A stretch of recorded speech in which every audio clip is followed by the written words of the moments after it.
అమెరికాలో కాల్పులు. చనిపోయిన నిజాముద్దీన్ ఎవరు? అమెరికా కాలిఫోర్నియా పోలీస్ జరిపిన కాల్పుల్లో మహబూబ్ నగర్ వాసి 29 ఏళ్ల మహమ్మద్ నిజాముద్దీన్ ప్రాణాలు కోల్పోయాడు. ఈ ఘటనలో ఆయన రూమ్మేట్ పై కత్తితో దాడి చేశాడనే ఆరోపణలతో పోలీసులు కాల్పులు జరిపారు. శాంటా క్లారా పోలీసుల ప్రకారం సెప్టెంబర్ 3న 911కి ఒక కాలొచ్చింది. ఒక ఇంట్లో కత్తితో దాడి జరుగుతోందని సమాచారం అందింది.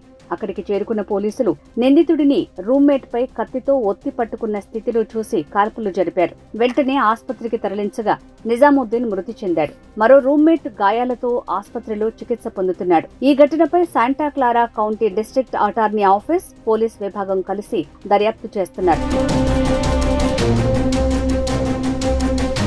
మహబూబ్ నగర్ పట్టణంలోని రామయ్య బౌలిలో నివాసం ఉంటున్న రిటైర్డ్ టీచర్ మహమ్మద్ హస్నుద్దీన్, అతడి భార్య ప్రభుత్వ ఉపాధ్యాయురాలు. వీరికి 2 కుమారులు, కూతురు. పెద్ద కుమారుడు అమీర్ అలియాస్ నిజాముద్దీన్ ఉన్నత చదువుల కోసం 2016లో అమెరికాకు వెళ్లాడు. నిజాముద్దీన్ ఫ్లోరిడాలో కంప్యూటర్ సైన్స్ లో మాస్టర్స్ పూర్తి చేసి కాలిఫోర్నియాలోని శాంటా క్లారాలో ఓ టెక్ కంపెనీలో పనిచేస్తున్నాడు.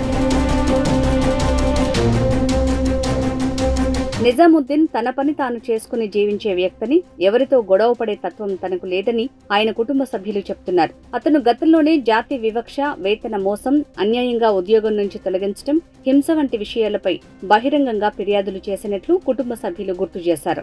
ఈ ఘటనపై పూర్తిస్థాయి దర్యాప్తు జరగాలని నిజాముద్దీన్ కుటుంబం కోరుతోంది. ఆయన మృతదేహాన్ని భారత్కు తీసుకురావడంలో సహాయం చేయాలని విదేశాంగ మంత్రిత్వ శాఖను కోరింది. ప్రస్తుతం నిజాముద్దీన్ మృతదేహం శాంటా క్లారాలోని ఆస్పత్రిలో ఉంది.